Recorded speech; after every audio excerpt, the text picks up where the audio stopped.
अगला टॉपिक है फ्रांस में राजतंत्र का उन्मूलन और गणतंत्र की स्थापना। तो जो 1791 का संविधान था उसके बाद कुलीन और पादरी वर्ग बहुत परेशान थे, क्योंकि इस संविधान द्वारा इनके विशेषाधिकारों को समाप्त कर दिया गया था।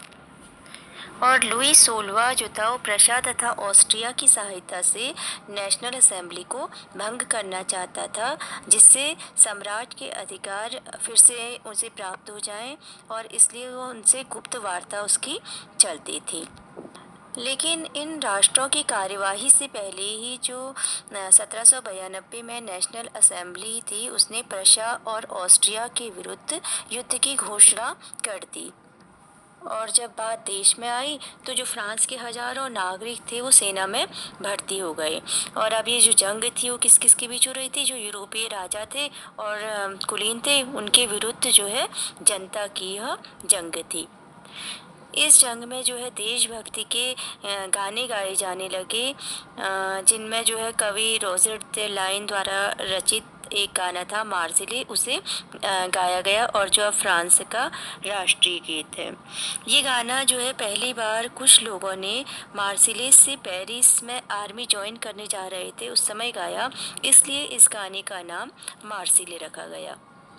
जो ये 1791 का संविधान था इसमें केवल अमीरों को ही राजनीतिक अधिकार प्राप्त थे, इसलिए जो आम जनता थी वो क्या करती थी, उन्होंने राजनीतिक कुछ क्लब बना रखे थे। उन क्लबों में इन सरकारी नीतियों की चर्चा करती थी और धीरे धीरे जो ये राजनीतिक क्लब थे जहाँ पर लोग जमा होते थे, चर्चाएं करते थे, ये राजनीतिक क्लब राजनीतिक समूहों का अड्डा बन गए। ठीक है, जिनमें जो सबसे सफल क्लब था वो था जैकोबिन क्लब। इस क्लब का नाम पेरिस के भूतपूर्व कॉन्वेंट ऑफ सेंट जेकब के नाम पर पड़ा। जैकोबिन क्लब समाज के उस वर्ग का प्रतिनिधित्व करता था जिसके पास आय के सीमित साधन होते थे, जैसे दुकानदार, कारीगर, दस्तकार, मजदूर, छोटे किसान, भूमिहीन किसान आदि। और जो जैकोबिन क्लब था इसका जो नेता था वो था मैक्सिमिलियन रॉबेस्पियर। इस क्लब के लोग जो है कुछ एक विशेष प्रकार का पहनावा पहनते थे जिसे कि सौकुलात कहा गया। इसमें ये लोग जो है शाही पहनावे के विपरीत धारीदार लंबी पतलून पहनते थे। सौकुलात का अर्थ होता है बिना घुटने वाला, और जो है लाल रंग की टोपी पहनते थे। टोपी जो है स्वतंत्रता का प्रतीक होती थी।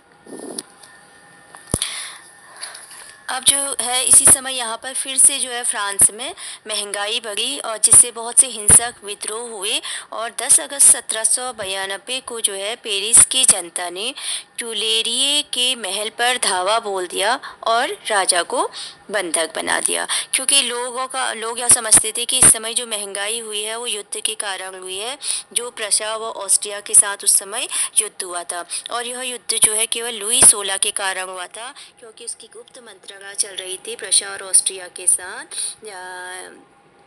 नेशनल असेंबली को भंग करने के लिए। जब राजा को बंधक बना लिया गया तो इसके बाद यहाँ पर फिर से नए चुनाव कराए गए, और जब नए चुनाव कराए गए तो इसमें जो है 21 वर्ष से अधिक उम्र वाले सभी पुरुष, चाहे वो संपत्ति के मालिक हों अथवा नहीं हो, सभी को मतदान का अधिकार प्रदान किया गया।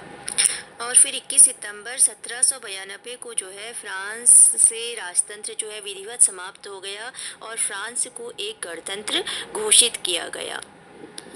और जो नेशनल असेंबली थी इसके स्थान पर जो एक नवनिर्वाचित असेंबली जिसका नाम कन्वेंशन दिया गया, जो नवनिर्वाचित समिति थी वो कन्वेंशन थी, और इसका जो प्रमुख था वो था रॉबेस्पियर। और 21 जनवरी 1793 को जो है देशद्रोह के आरोप में लुई 16 को जो है फांसी दे दी गई, साथ ही इसकी पत्नी का भी यही हश्र हुआ। अब हमने देखा कि फ्रांस में पहले राजतंत्र था, फिर वह संवैधानिक राजतंत्र बना और उसके बाद अब वह गणतंत्र बन गया।